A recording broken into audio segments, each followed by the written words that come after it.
Well, I get the pleasure of making a toast to this very special occasion of 75 years of preserving, discovering, presenting, and keeping history alive in the Napa Valley.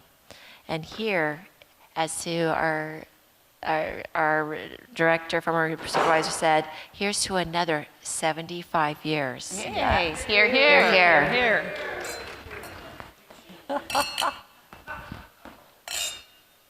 Thank you.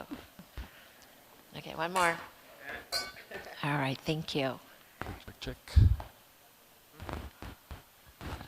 So we have a really special panel. We keep doing this enough. We figure we can ratchet it down until it's like the very perfect presentation. And so what we have done this time is we have created a panel. And I can't tell you how honored I am that everyone I asked to be on the panel agreed.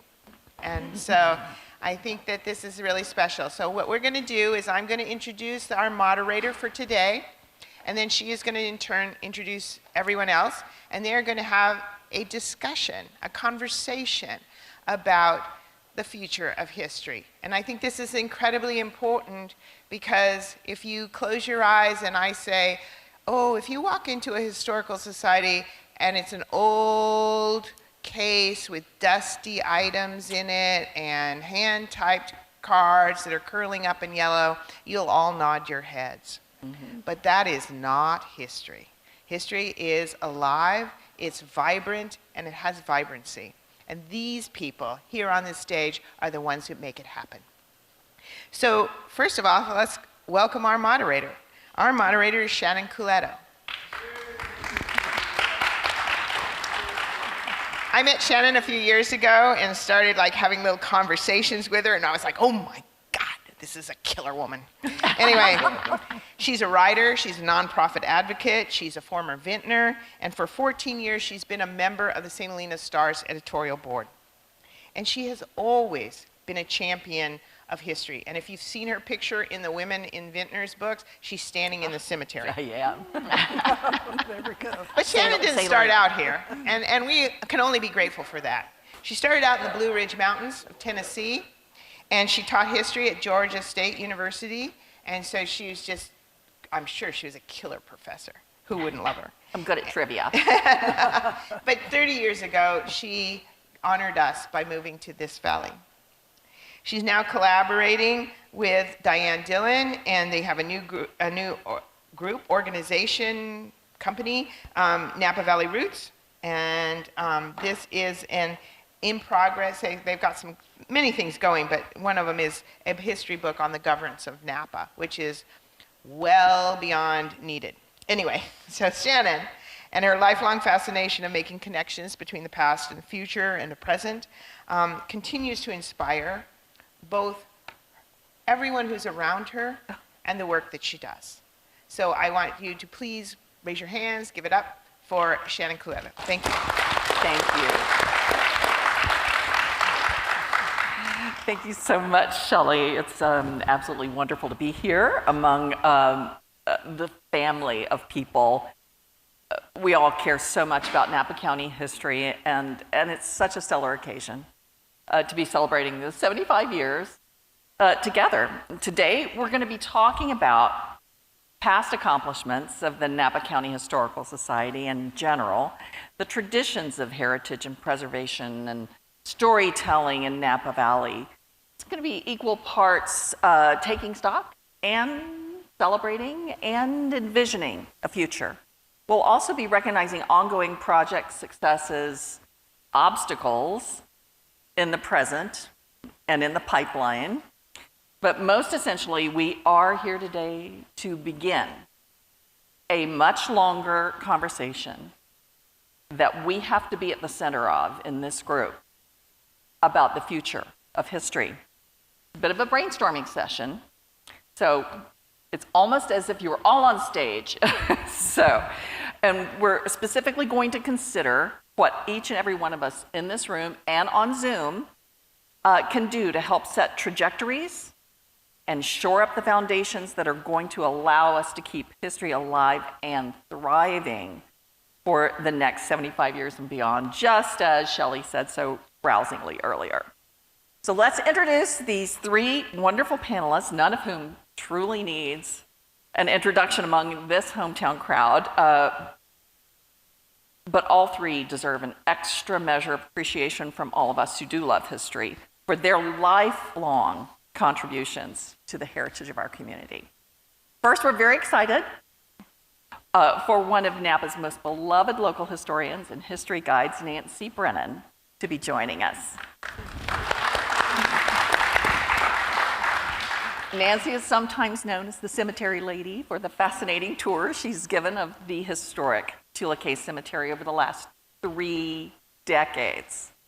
Nancy first came to California in the 1950s to attend Stanford University.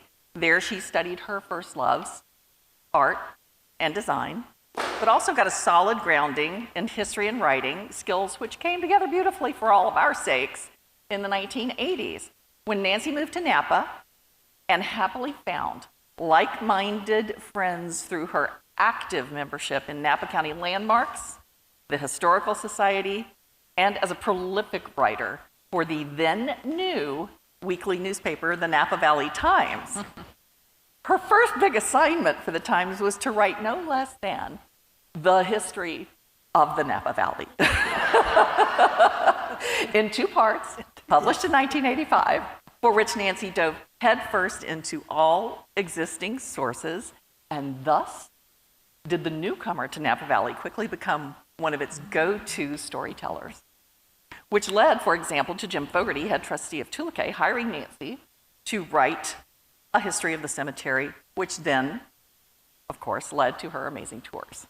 Nancy's currently editing for publication her book featuring the story of the Tule Case Cemetery and historic tales of many of the movers and shakers of our community that are now resting in peace there. And we're all looking forward to that. Is there a title for the book, Nancy? Yes, let me see. Carved in Stone. Carved the in history of Tule Case Cemetery. Cannot Of course, wait. not all the markers are stone. There are metal ones and other kinds of markers, but that's artistic license. The metaphor works. Yeah. Right.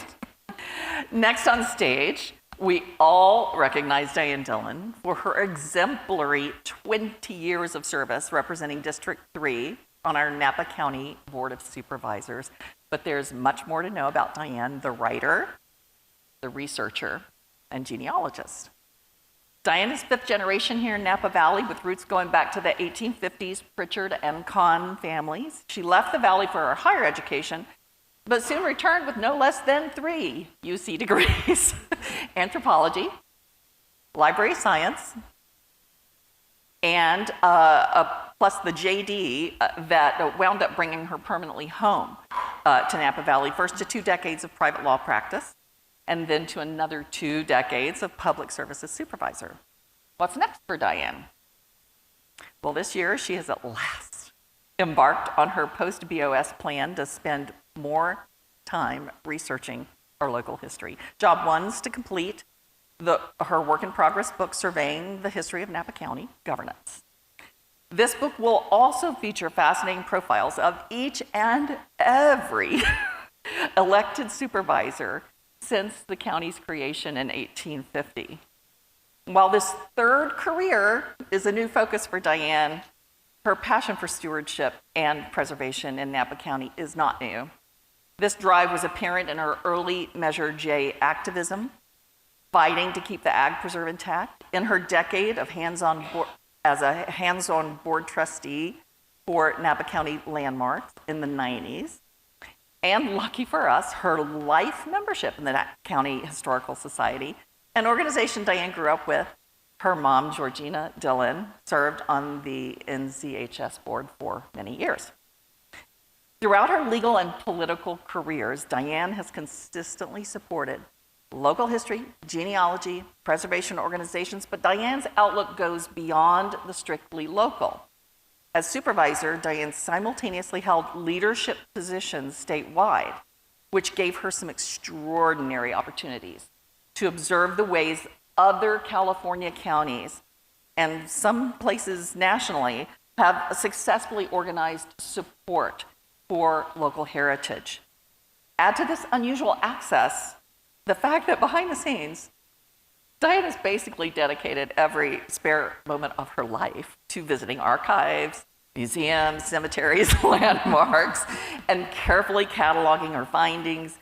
She scans, she reorganizes historic inventories, and she stands ready to assist anyone who asks toward finding a grounded historical context so that better policy could be made or conflicts resolved. And you'll see that Diane's uniquely well positioned to talk with us today about the future of history.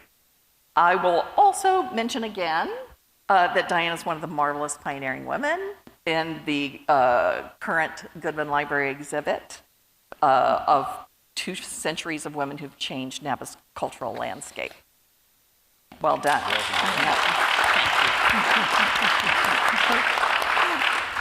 Anchoring this illustrious group on stage is Napa's Mayor, Scott Sedgley. Thank you. Thank you. Scott's no stranger to this audience, thanks not only to his recent decade of elective public service leadership in Napa's city government, but importantly for us here, for his many years of volunteerism and board service for the Napa County Historical Society. Scott's also no stranger to the Opera House, by the way. From childhood sneaking in to the not yet renovated vacant building to being a trustee on the Opera House board. That's quite the progression, Scott. Scott's life in Napa has spanned the decades and seen this town change and grow.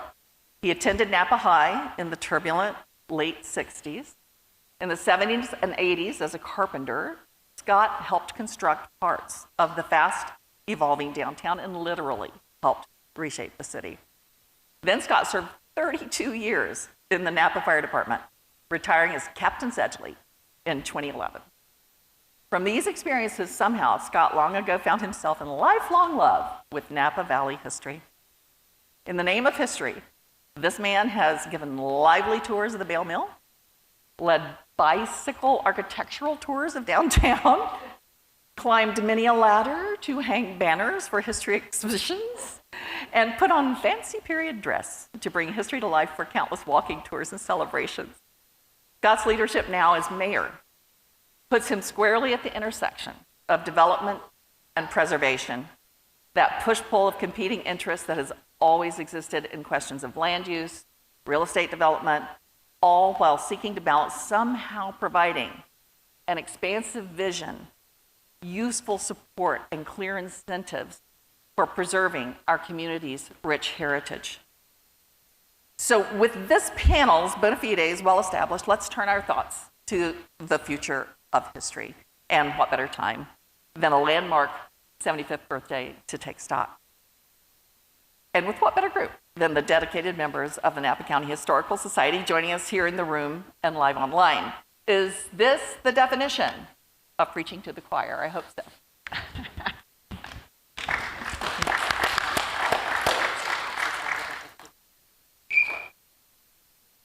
Oh, sure. Now's a great time, too, before we start.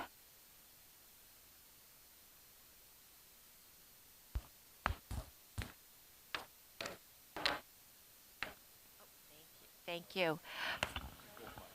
Bring both mics. Yes. Before we begin this wonderful discussion about the history and heritage and the richness of it all, here is our Congressman, Mike Thompson. Please welcome.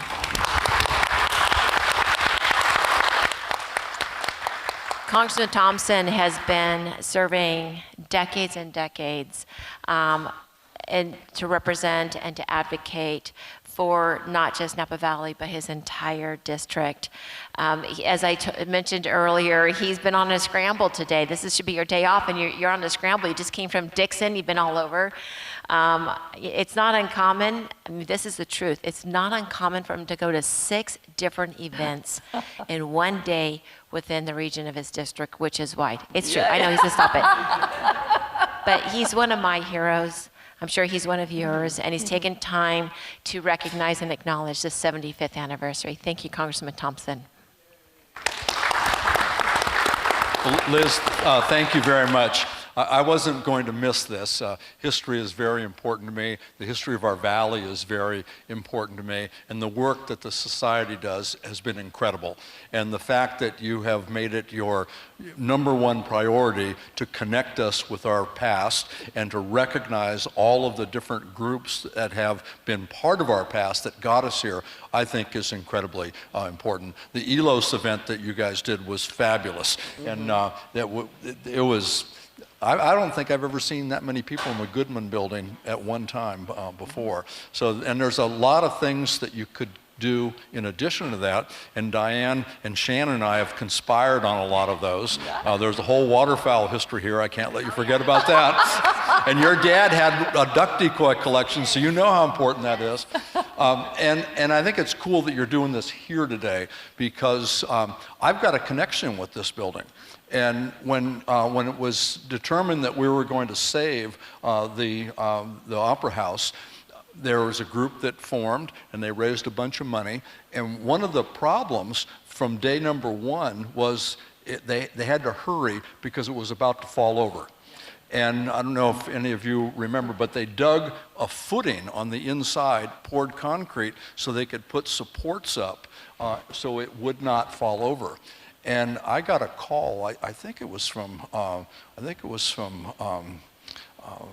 Vera Trinchero, and she said, "We got a problem. We put this footing in, and we propped up the walls so it didn't fall over, so we could fix it. And now we're being reassessed because we did work to it, and we've abandoned its historic status." And so I called John Tudor. And John Tudor said, "Yeah, it's terrible, but it's the law." And I said, "Well, I'm a state senator. I can fix that." So I did legislation to allow that to happen and still maintain the tax status. So I love this building. My only regret is, Scott, I wasn't there. I wasn't around to see you put on a dress. Yeah. Isn't that what you said, Shannon? That he put on a dress? Or? When I ask, I follow through. When I'm asked, I follow through. That's what I do. Yeah. Well, thank you very much. And the historic components of downtown Napa are so important. And some of us were around when they really tried to destroy that, if you remember. And there's some buildings standing today that the community actually went up in arms to make sure were preserved. And so it's really great that there's this presence. And I'm here to just say thank you. And to present you, I'll give it to you, Liz. This is a congressional record statement. That means that I stood in the well of the Congress and read these words into the congressional record. They'll be in the congressional record as long as we're the United States of America.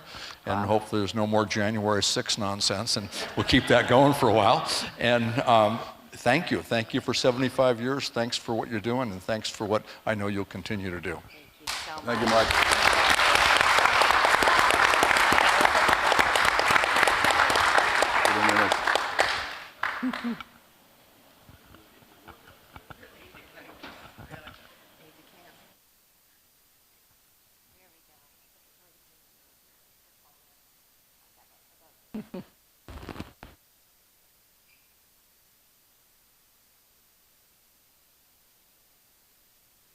While you're here, do you want to tell us about when you're going to do the waterfowl history deal? I brought this up to the exhibit committee because we do 5 years out. So if you're all thinking we get calls all the time going, "Can you put this up in your room for 2 or 3 days?" And I go, no, so sorry, we have 5 years. So Mike said, waterfowl is such a big, important thing, and duck decoys are so important to the Napa Valley. And I was like, okay. I second that motion. So we put it in, and it's 2026. And the fact that we're the most remarkable remarkable restaurants in any place. You can go to France or Milano or any place, and you're not going to find any better food than we have here. And the whole waterfowl community, we provided all the ducks and back then shorebirds for all the restaurants in San Francisco before there was anything here. And so that was a big business.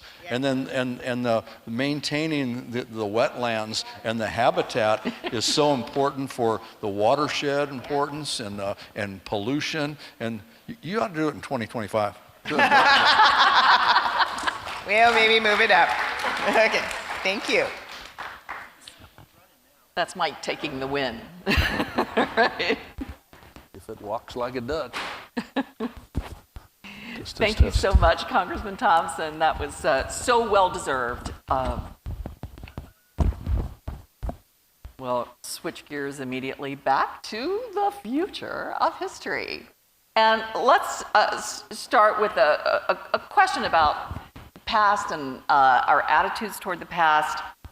I've always wondered why some people, like all the true believers here in this room, seem to intuitively have an abiding appreciation for the importance of history and heritage to a community, while others don't seem to get that it has that value.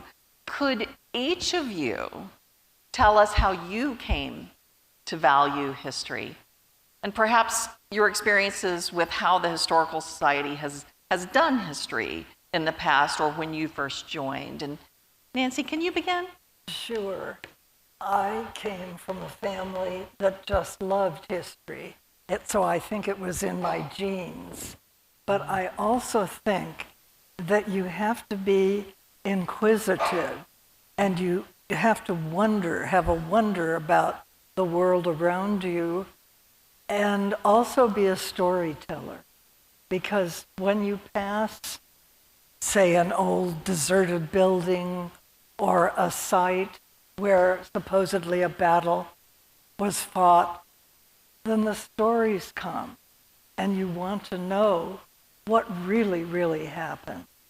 So I think it's a combination of just loving to tell stories and curiosity. Diane? Well, as you heard, my mother was part of this organization. I was on the Landmarks Board, but I grew up hearing about Connolly Kahn and the Pritchard family, and my mother was quite proud of that heritage. And on my father's side, my great-aunt, a great-aunt in Woodland, her home is the Yolo County Historical Society site. So I had this from both directions. And it was just something I grew up with, but as an adult, and especially working in local government as I did, one of my favorite words is context, and history provides a context for things that need to be done, for things that we are doing, for people to, when you explain the background, explain the story, people say, and it makes things we're doing currently better understood and accepted.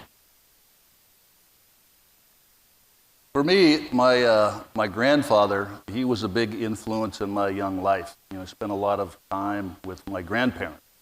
My grandfather was born in 1879, born in Fort Sill, Oklahoma. And so he lived to be 103, so I had a lot of time to spend with him. And he told me of meeting Geronimo in Fort Sill, when Geronimo was actually a prisoner of the U.S. Army. But he was allowed to walk and stay and live in Fort Sill, and he'd sign autographs. But he explained he felt a compassion for the plight of the Native Americans. In 1906, he came to California to rebuild San Francisco. And he eventually ended up on gold dredges in Oroville. And he was in Oroville when Ishi, the last Yahi, wandered into town. And so, and he used to tell me, he said that they treated him unkindly. And fortunately, Ishi's plight turned out very positive. But I think it was my grandfather's compassion for the past and his, can you imagine in 1879 being born, what he lived through? And so he was probably the biggest influence. in my life to love history. And then, of course, we built kayaks as young boys in the Napa River, and my uncle was a bottle digger. They loved antique bottles.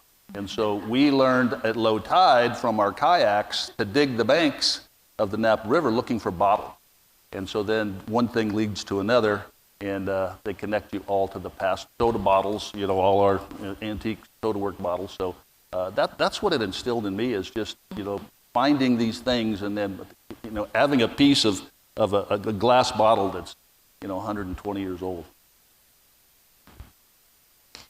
Well, that's talking about the river is an interesting segue into one of my next questions, which is if we can begin. This could be a very long process over the last 75 years, but to name some of the programs and the projects and the policies, the preservation efforts over the last 75 years that have been essential forerunners to today's heritage landscape, like where we are now in Napa County.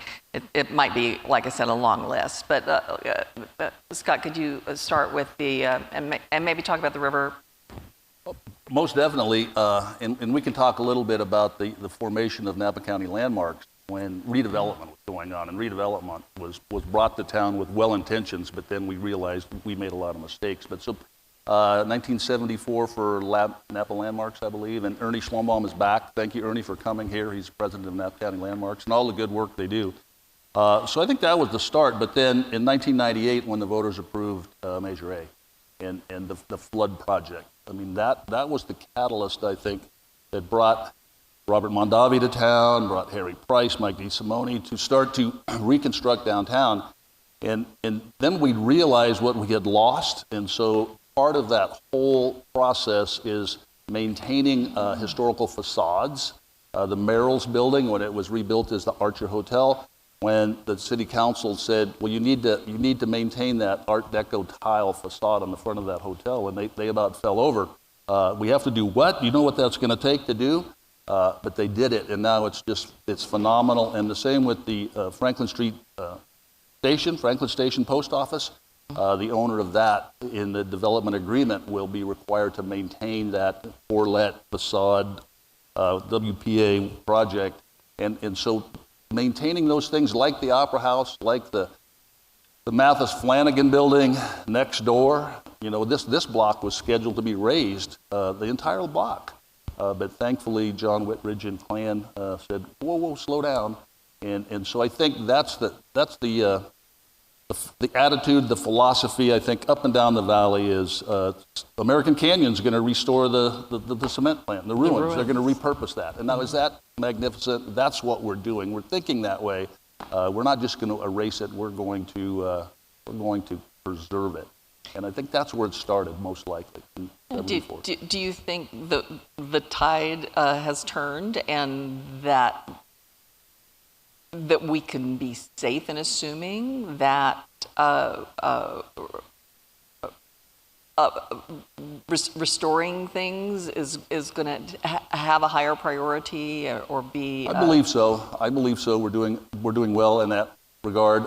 Diane and I had a conversation earlier about the Mills Act contracts. I think that St. Helena was probably the first municipality in the county that did Mills Act, and this building was the first Mills Act contract for the city of Napa. Could you say more about what the Mills Act is? Yeah, the Mills Act it's law that allows you to sign a contract, said you will preserve and maintain your property. I think it's a 10-year contract and renewable, and then you are given certain tax considerations on your property tax to lower your tax base. So it was an incentive for people in these homes and commercial structures not to raise them, not to alter them, in some way. And so, yeah, it's open to any property owner.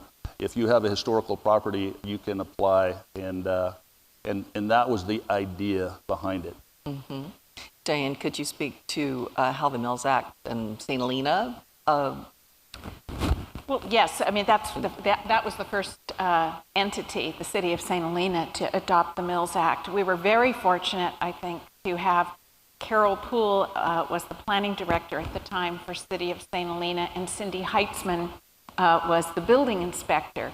And Carol was very involved in Napa Landmarks in the 70s. I first met her to buy a Save the Oberon t-shirt in 1978 or something like that. Cindy is now, and has been for several years, she left St. Helena, and she has been the executive director of the California Preservation Foundation. Oh, wow. So that just to demonstrate the two of them being in St. Helena and having a cooperative city attorney, cooperative city council, put the Mills Act into place and set an example. They also, many people aren't aware that St. Helena has one of the first designated districts, a commercial district downtown, which is also focused on and making sure that preservation appropriately occurs in St. Helena for when building restoration is necessary. And a good point. And Napa has also, we established the Calistoga Avenue Historical District. That was our first historic district, Calistoga Avenue. And now we have the Napa Abajo Fuller Park District that is falling under what Diane just mentioned in St. Helena. And we have 7 potential neighborhoods that might also qualify for historical districts that we're continuing to work on. So that's the future. It occurs to me to call out the restoration of the Bale Mill 75, 80 years ago was at the foundation of the creation of a Napa County Historical Society to begin with. And it's still an amazing place to visit today. This is kind of off the subject, but one tidbit that pops into my head, as you know, I was the cemetery lady, and ordinarily, in the old days, cemeteries were located next to churches. Well, that had passed by the time our churches were built, and it was considered safer to have the cemetery out of town. Well, Tulaque doesn't seem very far out of town now, but it was then. But the only churchyard cemetery that exists today, the church is gone. And that's at the White Church in Calistoga, between Calistoga and St. Helena. And that, I think, is kind of an interesting tidbit. I had not put that together at all. Right. No, that's so There's interesting. nothing, I think maybe there are a few stones left of the White Church, but no building. So, and that's a different bit of history. And Diane, you could speak to perhaps Kathy Warner and the board of the Napa Valley State Parks Association, I think is the proper foundation. Well, they're engaged in a renewed effort. They're going to put a new visitor center, having realized that the Vine Trail is going to go. This is at the Bale Mill. Go through Bothay Park and pass right by the Bale Mill. So the opportunities there to introduce so many people, cyclists and walkers, to a spot they might not otherwise visit, and to introduce them to our heritage it's a huge opportunity. And so they're working on a new visitor center, researching. They asked me if I would help them, and so I'm working on the history of the ownership of the Bale Mill, Maria Bale's participation in that. Edward Bale, her husband, always gets the attention, but he died in 1849. So there were a lot of years left there for Maria to be managing things, and owners after her. So that's going to be a really significant new thing. And that's what's exciting about being here. It's exciting about having all of you involved as well, is that we've hit these milestones, I think, with regard to the Historical Society. The Goodman Library nearly not being restored, and then it was restored, thankfully. But that took a lot of leadership, a lot of work in 2015, 2016, 2017. Yeah, you're thinking. And now we've had Shelley come on board and just bring a whole new emphasis on different aspects of history, different ways of presenting it. The social media that Napa County Historical Society is doing is tremendous, and we need all of our organizations to be engaged in similar efforts, but that takes money and people. And the crossing of the digital divide, just big props to Napa County Historical Society and Salina Historical Society too, for getting their talks on a YouTube channel, because they're all so wonderful and entertaining and informative. But if it's performance art, and is just gone, only performed for the people who were lucky enough to be able to make it to that presentation, it's just so much better. I was traveling the whole country last year, and I was able to tune in and attend and stay right in touch with all the events that were happening here in Napa County. That was just priceless to me. Yeah, and if I could just shout out on Nancy's comment about Tulikay Cemetery. Lynn Gagetta is with us. She's now on the employee at Tulikay, and we're looking at a master plan on where to take the Tulikay in the next 75 years, possibly. And much of it will be the restoration of some of the historic mausoleums that are really privately owned. Karen Wesson is working with us too on, she's kind of documented all of the ones that need some work. But great potential up there on the history. Jeff Jerlome's the executive, the CEO up there is doing a great job. And we're going to restore soon, and I think that's one of Lynn's charge, the Juarez building, the old office building as you come in the gateway. We're going to make that kind of a little showpiece with history and that first stop when you go into the cemetery. So exciting times ahead, working with Nancy on the history of Tulikay. But that's where so much history is. My kids, when we'd go on day trips and I'd pull into cemeteries, they'd all go, "Oh, Dad, not another cemetery," right? And so same with my granddaughter. I would drag them to cemeteries to watch cemeteries. And my son spells it out in the conditions. I will visit if you promise. Thank you. I just wanted to mention one thing growing out of what Scott said. Evidently, cemetery touring is becoming very stylish as far as something to do on your vacation. And so Rebecca Yerger, who's an active member of Landmarks, knew that I was interested in that. And so we had our pictures taken by, and an article written by a reporter from the Santa Rosa Post-Democrat with that theme. So this is something to think about, and I think it shouldn't just be cemeteries. Already, the wonderful buildings that are so many different styles of architecture. You can just read the history of the country, and that sort of thing is wonderful for visitors to see. After they've had their glass of wine, then they have to enjoy the rest of the city, the county, the valley. I'd really like to recognize a member of the audience here today too, Miriam Hansen from the St. Helena Historical Society. And how many years have you done a fall Halloween tour, or Spirits of St. Helena tour of the beautiful public cemetery in St. Helena? 20 years. 20 years. And it has gotten to be quite the event. Is this year's date set? September 24th in St. Helena. It's usually a Saturday, or is it it's a Sunday this year. And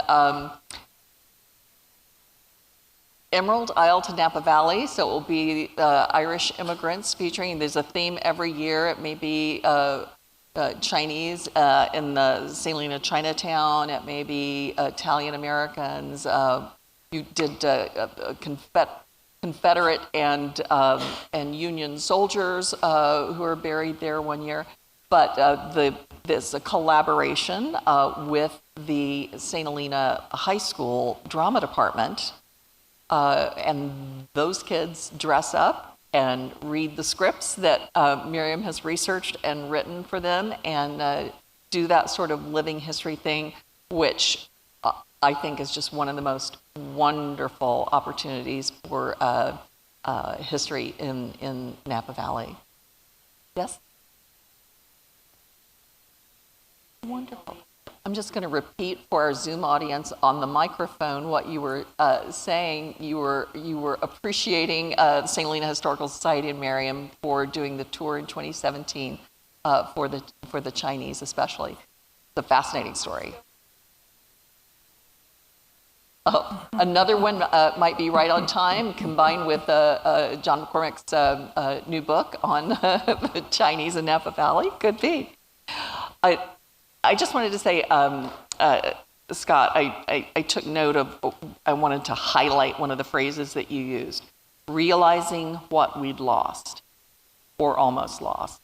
And I think that's something for us to keep in mind as we continue. And as you were talking about the Mills Act and the critical mass that came together because of the particular players in St. Helena, that success breeds success. So there are quite a few, not nearly enough, ventures going on right now, business ventures that are grounded in history. Diane, could you talk about the Millkeeper Wine that we were toasting with here? Yes. So this is a product by a local boy, local man, grew up here, Tom Gamble, who has a great interest in history. But and Tom is just, his family owned a lot of property in Berryessa before the lake was put in. And I think Tom's idea here to take a local structure like the Bale Mill and make it the inspiration for a wine ties our historic sense of this place with a product that many visitors are focused on when they come here, but it can this will draw attention to the Bale Mill, and there are other efforts like this. I think we need to one of my thoughts moving forward is focusing a whole lot more on the connection between those structures, all of our gravity-fed wineries, for instance. We have so many structures here that it's not talking about something that was, it's talking about what is that's still being used. Bale Mill is still producing flour.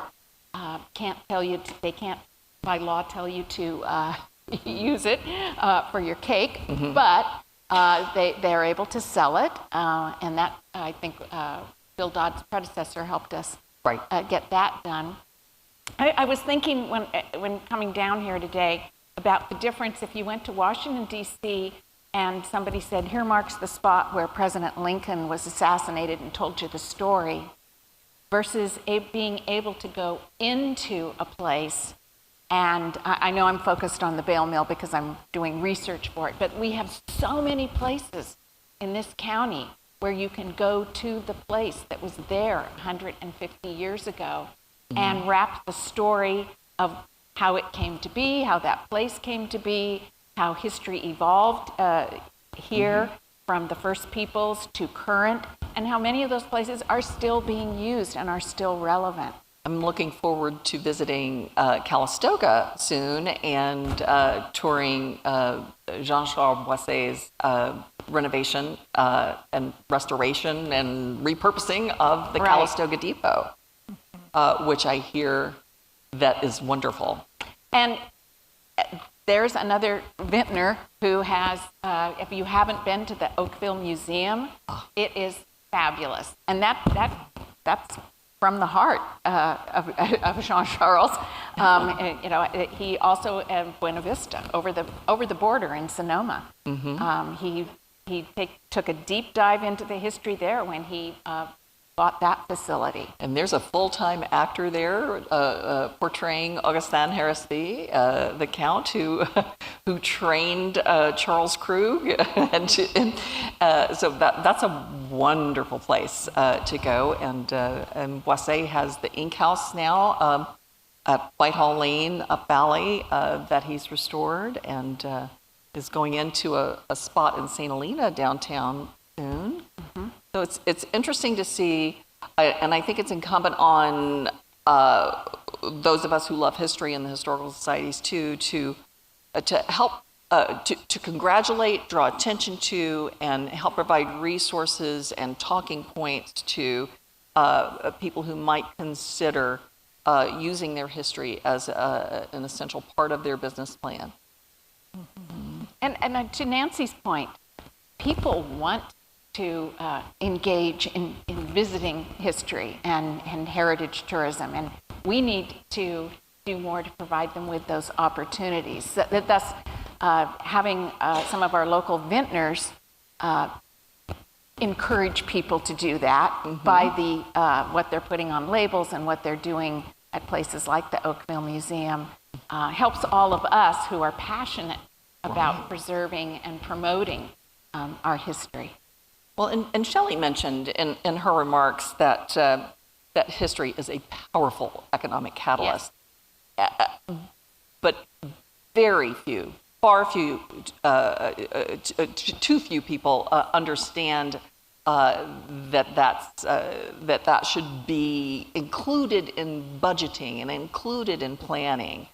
And really applaud Shelley for starting to do that yeoman's work of going to the TIDs, the tourism improvement districts, and to visit Napa Valley and helping bring enlightenment to their data gathering so that we can have better plans, case studies to really show how beneficial the preservation of history and tourism can be. And I think once it gets started, then the word will spread. People will say, oh, we did this and it was so interesting. We got some grain from an old bale mill, and maybe they had recipes mm-hmm. that you could make the bread, and word of mouth makes mm-hmm. such a difference. It's not just for the tourism economy, it's mm-hmm. also for the sense of place for all the people who live here to truly unite us with our shared stories. Mm-hmm. Too. Yes. Well, are there other ways that we can foster better understanding and engagement and investment in history and heritage in our communities, and rescue history from being taken for granted? Maybe we're so lucky to have so much of a historic inventory here that we do take it for granted and don't realize until it's gone what that could be, what we especially missed. In the past. Mm-hmm. I think people didn't realize it until some of the buildings were taken down through redevelopment, and then, as Scott said, oh, it's gone. And then it's like a piece of our body's gone, our hands gone, our arms gone. There's an empty space in the landscape. But as far as, I think that we're doing an okay job getting in touch with students in the schools. I think we have reached out, and I know Shelley's done a great deal of work with tours for the kids and so forth, but I do think that's important. Mm-hmm. Because if, say, you've just moved here and the child comes home and says, gee, Mom, there's what used to be an adobe right here in Napa, and it's the oldest adobe in the whole county, and we could mm-hmm. go have lunch there, and then mm-hmm. that's just another little tidbit, a little connection with the past. Absolutely. And that bit spreads.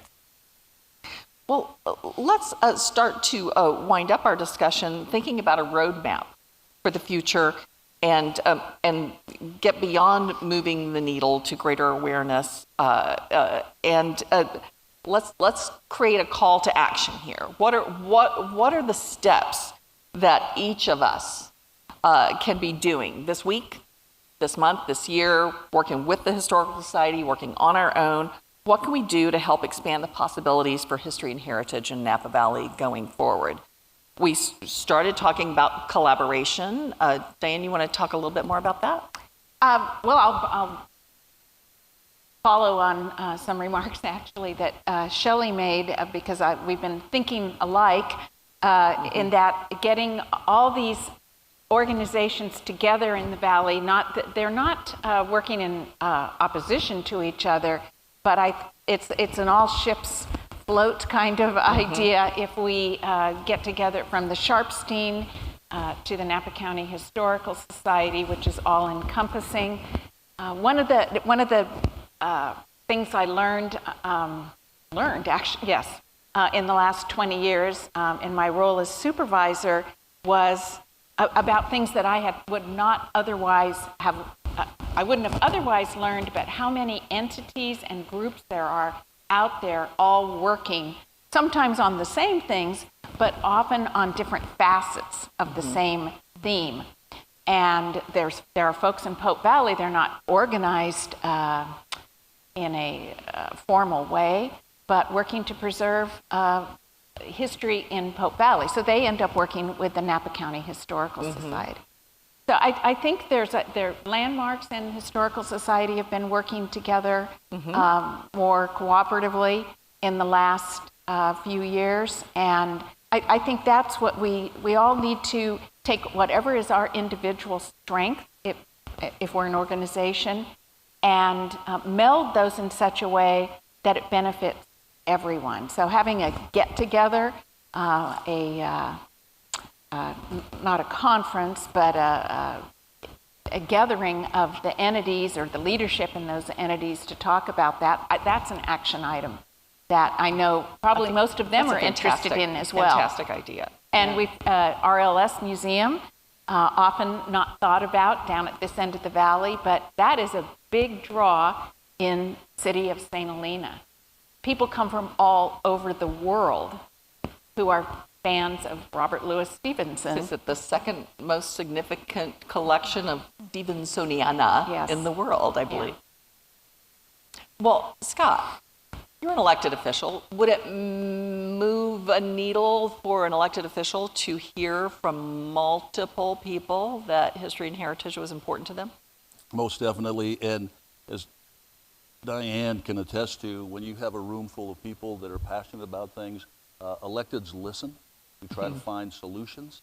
And a good example of a success story is on Old Sonoma Road, the old infirmary, the county infirmary. The county owned it, and then they moved out of it, so it was going to be repurposed. And there was a very good likelihood that the 3 crescent mission-style buildings were going to be raised. But Napa County Landmarks and other passionate people I grew up in that neighborhood. I walked by those buildings, every day to Ridgeview. And so I was interested in preserving that also. And so we were actually introduced to a developer from Southern California, Heritage Homes, that said, we can make this work. We can still pencil this out, saving the crescent, repurposing those buildings, and then adding much needed housing on that property. So yes, it definitely helps.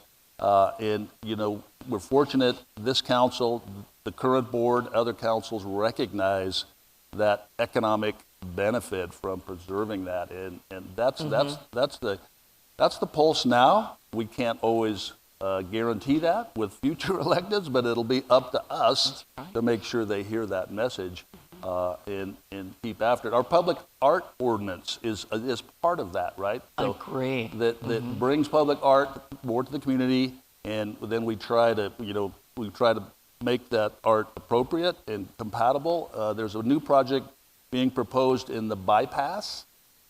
It's the Cradle Basket Indigenous People Learning Center it's going to propose to be etched on the concrete columns under the bridges to tell the story about the first people in Napa County. And I think that piece, as the spa piece, has been missing. That's where we started, and that's where when we tell history and where it needs to start. So, definitely you got to advocate. You got to email. We're easy to get a hold of, right, Liz? Mm-hmm. You can email us, call us. We're responsive, and as all the electeds are in this county. We're too small not to be.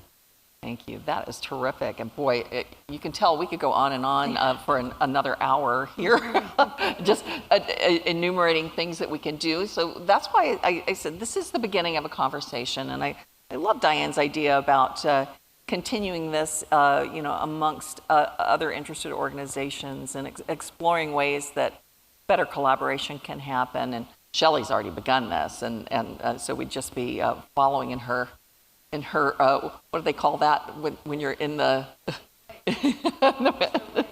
in the wake, right? So I think we can all agree that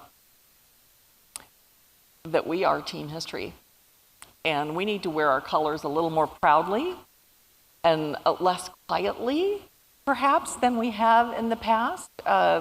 We are the polite ones who don't make big noise usually, or don't write letters to the editor. But it may be time to do some positive gratitude type things. Posts, whether you're magnifying the society's posts on Facebook and Instagram, reaching out to your friends, not assuming that, oh, I'm the only one among my friends who really likes history. It's kind of nerdy and geeky and nobody's going to want to do it. You'll be so surprised about how many people from all walks of life absolutely love history, but they don't follow it slavishly like we do. And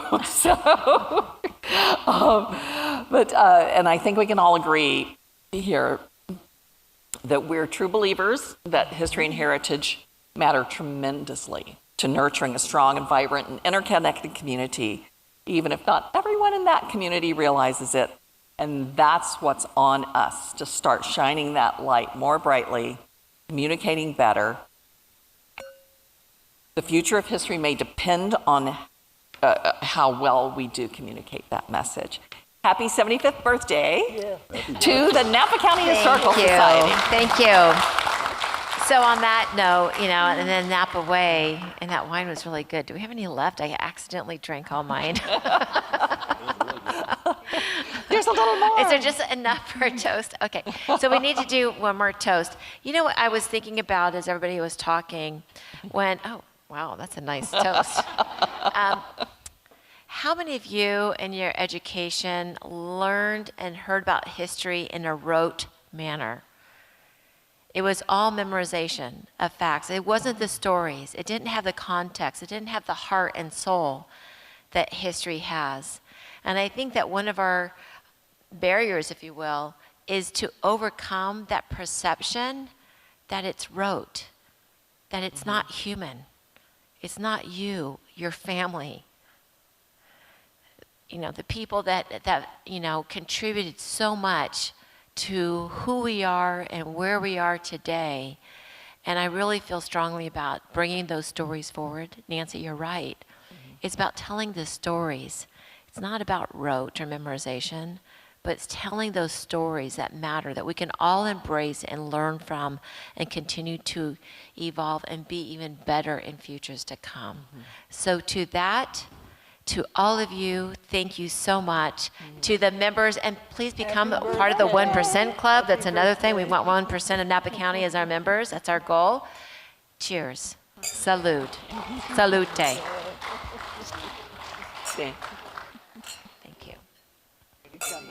you. I'm waiting. Go back up. Okay, and there's more drinks at the bar if you all feel like you're left out. Again, thank you so much for being a part of this. As I just mentioned, we do have part of our mission is for the Napa County Historical Society, and maybe this can be a combined effort with the St. Helena Historical Society, that together that we reach 1% of our population, okay, which would be, let's say, 1,350, okay, 1,350, and that together we work at bringing at least that many people to become a member and be the beacons and be the voice of our history and past for our present. Be the Okay, and beacons. to heritage tourism and bringing that along too, because it's just a win-win for us all. Thank you, everybody. You're here. Thanks, Liz. Thanks, Liz. Do you think we'll save the Rutherford?